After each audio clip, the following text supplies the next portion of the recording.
He was born on the fringes of the empire and lived on the fringes of his own family.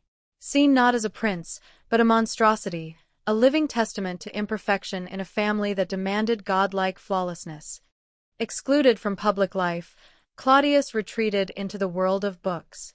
He consumed history not as a pastime, but as an escape. It was here, in the silent company of the past, that he would stumble upon his future. He was supposed to be writing a harmless history of the civil wars.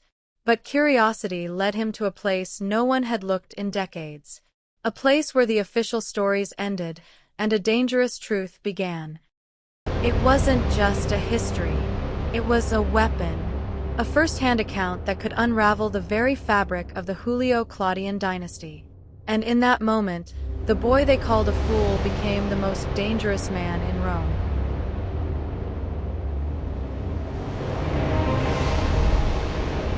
His family sensed the shift. This wasn't scholarly arrogance, it was knowledge. They shut him down, pushed him deeper into the shadows, believing they were burying a secret.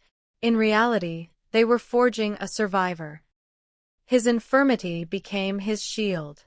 While nobles fell to the whims of emperors, Claudius survived.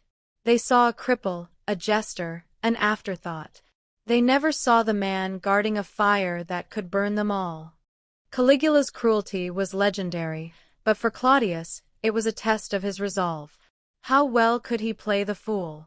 How long could he protect the secret his tormentor never knew to even look for? Then came the day the world turned upside down. The untouchable emperor was dead, and in the vacuum of power, chaos reigned. For Claudius, it was the moment his carefully constructed shadows were about to be ripped away. Hiding for his life, he was found. But what he expected to be his final moment became his first. In a twist of fate, the last man anyone would have chosen was the only man left. Imagine the choice presented by the guards: refuse and be cut down in the chaos, or accept the purple robe and become the master of the world that had scorned you. What would you do? The fool was gone. In his place stood an emperor. He moved with a purpose that shocked the Senate, securing his position not with threats, but with shrewd, unexpected authority. He proved to be a builder, an administrator, a conqueror. He expanded the empire, restored its finances, and brought water to his city. He was building a legacy of his own, brick by brick, victory by victory, trying to outrun the secret he still carried. He trusted former slaves over the nobility, for they owed their lives to him, not to a name. They were his eyes and ears, his bureaucrats, protecting him from the vipers in the Senate who saw his rule as an aberration. But the plots never stopped.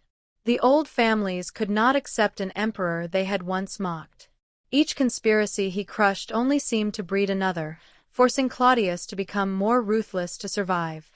And then came his greatest threat, not from the Senate, but from his own bed. Agrippina, a woman with the blood of Augustus and the ruthlessness of a viper.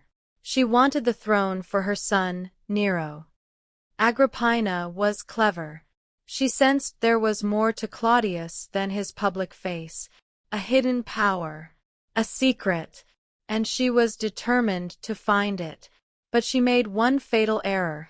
She underestimated him, just as everyone else had. Claudius saw the end of his own story approaching. He was trapped.